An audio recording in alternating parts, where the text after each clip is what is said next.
Dr. Baliga here. The case scenario or multiple choice question discussed in this podcast is derived from an outstanding chapter on patient safety in Baliga's textbook of internal medicine, available at www.mastermedfacts.com. It's authored by Dr. Anjala V Tess MD, who is Associate Professor of Medicine at Harvard Medical School.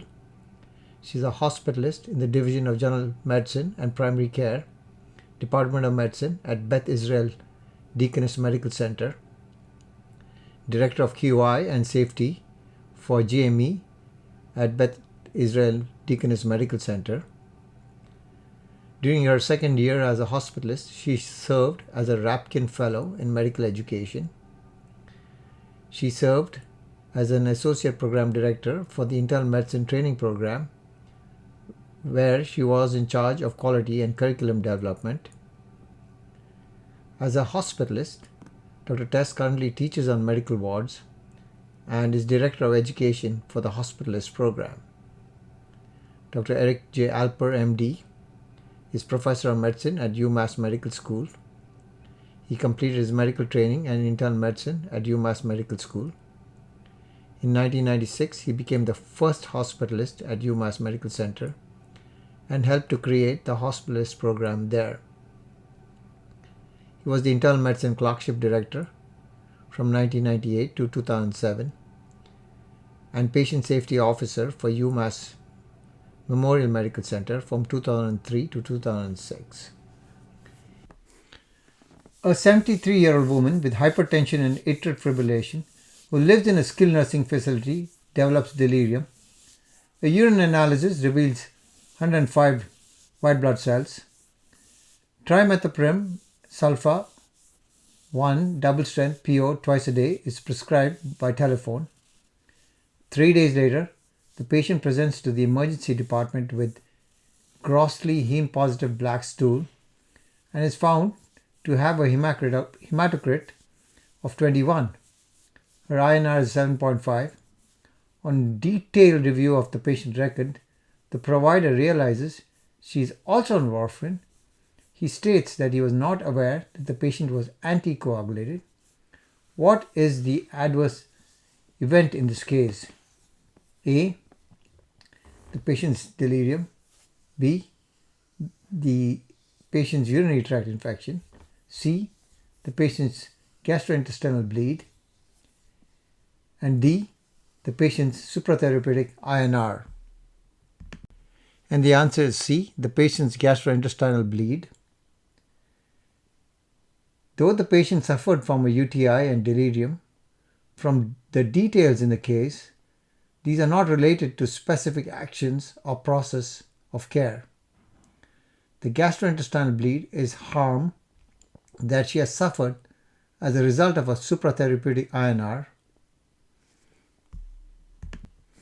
Therefore, choice D is not correct as it does not describe harm per se. Patient safety principles. One of the main tenets of patient safety is the recognition that all human beings are prone to error. Even the most vigilant and highly trained provider is at risk for committing a medical error. In addition, fatigue, distraction, and task overload can all play a role in how accurately tasks are carried out. Examples of errors include diagnostic errors, treatment errors, including medication and procedural errors, and communication errors. Adverse events occur when errors result in harm to a patient.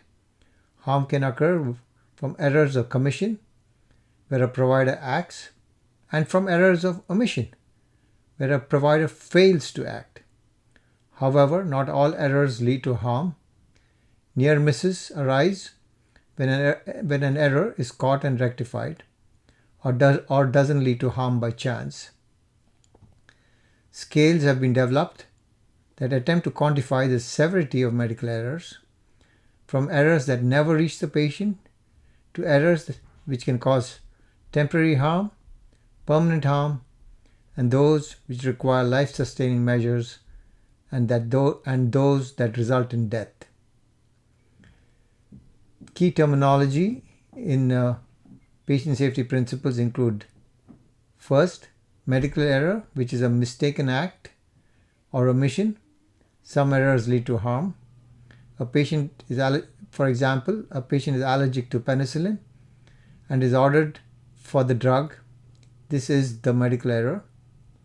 Near miss is an error that occurred but harm did not reach the patient, either by chance or because it was intercepted by the system.